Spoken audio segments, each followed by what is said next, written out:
নমস্কার, পাঁচমিশালির আজকের পর্বে সকলকে স্বাগত। আজকের বিষয় ঘোষণা হয়ে গেল এবারের বিধানসভা নির্বাচনের দিনক্ষণ।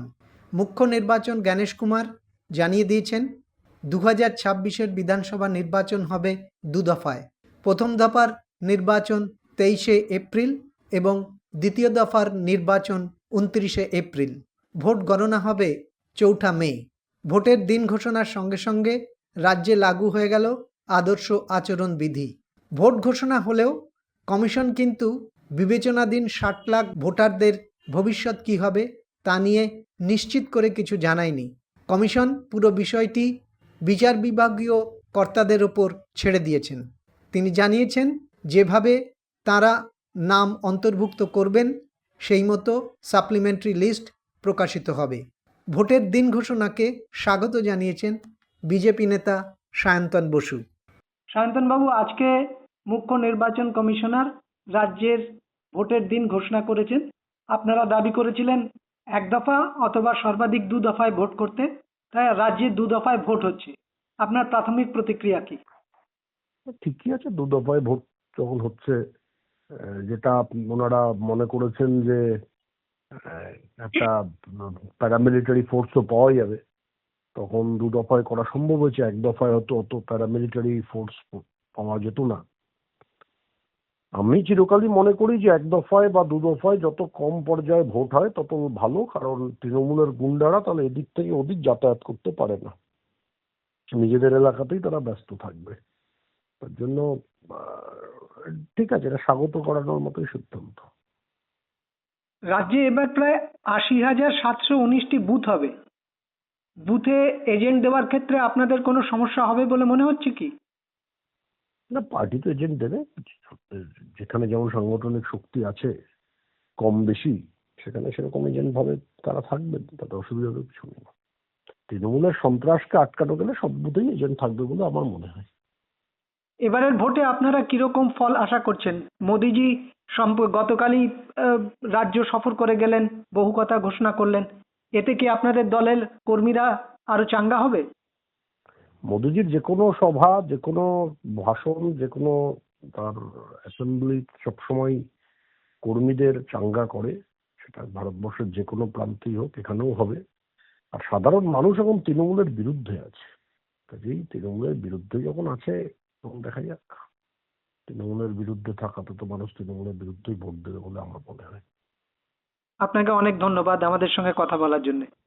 কমিশনের ভোট ঘোষণা এবং তার পরিপ্রেক্ষিতে রাজ্যের সার্বিক নির্বাচনী পরিস্থিতি বিশ্লেষণ করেছেন রাজনৈতিক বিশ্লেষক অধ্যাপক বিশ্বজিৎ দাস। জাতীয় নির্বাচন কমিশনার এইমাত্র ঘোষণা করলেন পশ্চিমবঙ্গে এবারে বিধানসভা ভোট, অর্থাৎ 2026 সালের বিধানসভা ভোট 2 দফায় হচ্ছে। প্রথম দফা 23শে এপ্রিল এবং দ্বিতীয় দফা 29শে এপ্রিল। ভোটের ফলাফল ঘোষণা বা গণনার কাজ হবে 4 মে। মূলত সম্পূর্ণ উত্তরবঙ্গ এবং দক্ষিণবঙ্গের কিছুটা অংশ নিয়ে 23শে এপ্রিল 152 বিধানসভা কেন্দ্রে ভোট হচ্ছে। কলকাতা এবং তার পার্শ্ববর্তী অঞ্চলগুলোকে নিয়ে ভোট হচ্ছে ঠিক 142টি কেন্দ্রে। যে প্রশ্ন সবচেয়ে গুরুত্বপূর্ণ ছিল, যাদের ভোটাধিকার এখনো ঝুলে আছে, অর্থাৎ যে 60 লক্ষ মানুষ এখনো অ্যাডজুডিকেশনে রয়েছে, তাদের ক্ষেত্রে কি হবে? নির্বাচন কমিশন জানিয়েছে যারা অ্যাডজুডিকেশনে রয়েছে তাদেরটা সময়ের সঙ্গে সঙ্গে আপডেট হবে এবং সাপ্লিমেন্টারি ভোটার লিস্ট যোগ করা হবে, এবং যতদিন পর্যন্ত এই নমিনেশন পর্ব চলবে ততদিন পর্যন্ত এই সাপ্লিমেন্টারি ভোটার লিস্টটা যোগ করা হবে। যে ভোটার তালিকা প্রকাশিত হয়েছে 28শে ফেব্রুয়ারি তার পরে। এখন এর আগের বিধানসভা নির্বাচনে আমরা দেখেছি পশ্চিমবঙ্গে ভোট হয়েছিল 8 দফা, এবং এই 8 দফা ভোটে তুলনামূলকভাবে পূর্ববর্তী ভোটগুলোর থেকে হিংসার পরিমাণ অনেক অনেক কমেছিল। আমরা জানি যে নির্বাচন কমিশন যখন সর্বদলীয় বৈঠক করেন তখন তিনি জানতে চান বিভিন্ন রাজনৈতিক দলের কাছে যে পশ্চিমবঙ্গে কয় দফায় ভোট করলে সুবিধা হয়।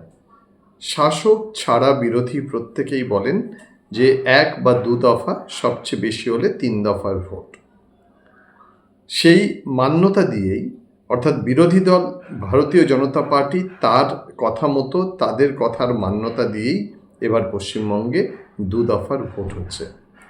এর পাশাপাশি আজকে আরও অনেকগুলো রাজ্যের তিনি দিন ঘোষণা করলেন।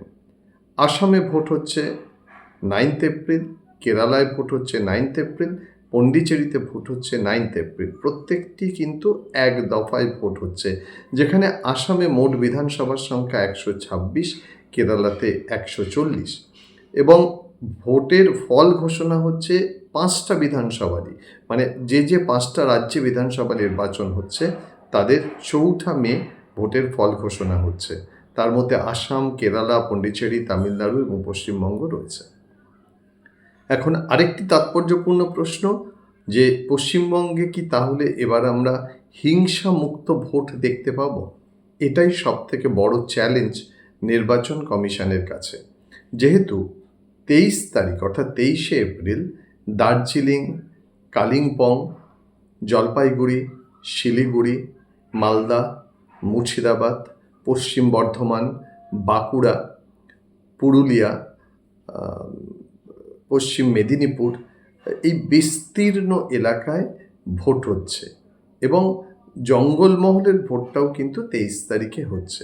উত্তর থেকে দক্ষিণের ভোটের 152টা কেন্দ্রে ভোট হচ্ছে এই 23 তারিখ।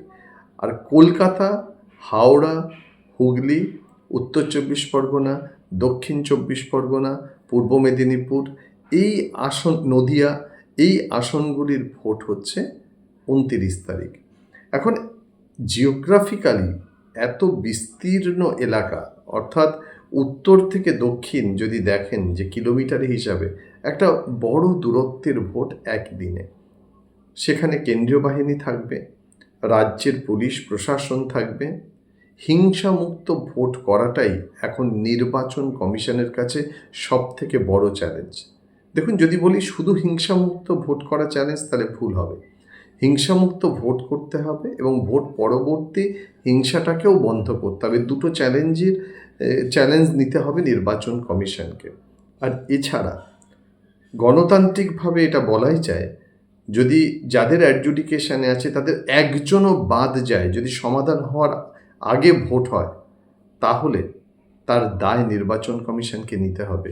এটা অত্যন্ত অনৈতিক কাজ হবে। বরং দ্বিতীয় অপশন, বেনিফিট অফ ডাউট, যাদের অ্যাডজুডিকেশনে আছে, অর্থাৎ যাদের নাম ম্যাপিংয়ে আছে, তাদের তথ্য যাচাইয়ের প্রক্রিয়া নির্বাচন যখন হবে তাদের সবাইকে ভোট দিতে দেওয়া উচিত, এবং পরবর্তীকালে যেভাবে প্রক্রিয়া চলছে, একটা সাংবিধানিক প্রক্রিয়া, সেইভাবে চলবে। যদি পরবর্তীকালে বাদ যায় তাহলে সে বাদ যাবে। যদি এটাকে মান্যতা ধরা হয়, যদি মনে করা হয় যে না, তাদের ভোট নেওয়া হবে না, তাহলে তো এটা ভাবতে হবে আমাদের যে তাদের ভোটটা যদি আমরা বাতিল করে দিই, তাহলে যারা এই যে 60 লক্ষ মানুষ ভোট দিলেন, এর আগের নির্বাচনেও ভোট দিয়েছেন, তাহলে কি সেই ভোটটা বৈধ ছিল? এখন প্রত্যেকটা রাজনৈতিক দল তাদের ইস্তেহার প্রকাশ করবেন, তাদের নির্বাচনের মূল লক্ষ্য কি সেগুলো বলবেন। পশ্চিমবঙ্গে এই মুহূর্তে 6,44,00,000 ভোটারের নাম রয়েছে। এর সঙ্গে আরও কত লক্ষ ভোটারের নাম যোগ হবে সেটা দেখার। আর প্রত্যেক রাজনৈতিক দলের ইস্তেহার আসা এবং প্রার্থী চমক, যে প্রার্থী তারা প্রকাশ করছেন, সেই প্রার্থী তালিকা প্রকাশ হবে, এবং শাসক বিরোধী এবং নানান জোট তারা কি চাইছেন, এখন তাদের নির্বাচনের মূল বক্তব্য কী। অর্থাৎ ভোটের দামামা বেজে গেল এ রাজ্যে। ঠিক আজকে থেকে নির্বাচন কমিশন যে মডেল কোড অফ কন্ডাক্টস, নির্বাচনী বিধি চালু হলো, সেই বিধি অনুযায়ী রাজ্য চলবে, এবং এটা দেখার যে সত্যিই এবারের ভোট কতটা শান্তিপূর্ণ হয়, কতটা গণতান্ত্রিক হয়, সেটার জন্যে অপেক্ষা করে আছি আমরা রাজনীতি সচেতন প্রত্যেক মানুষ, প্রত্যেক ভোটার।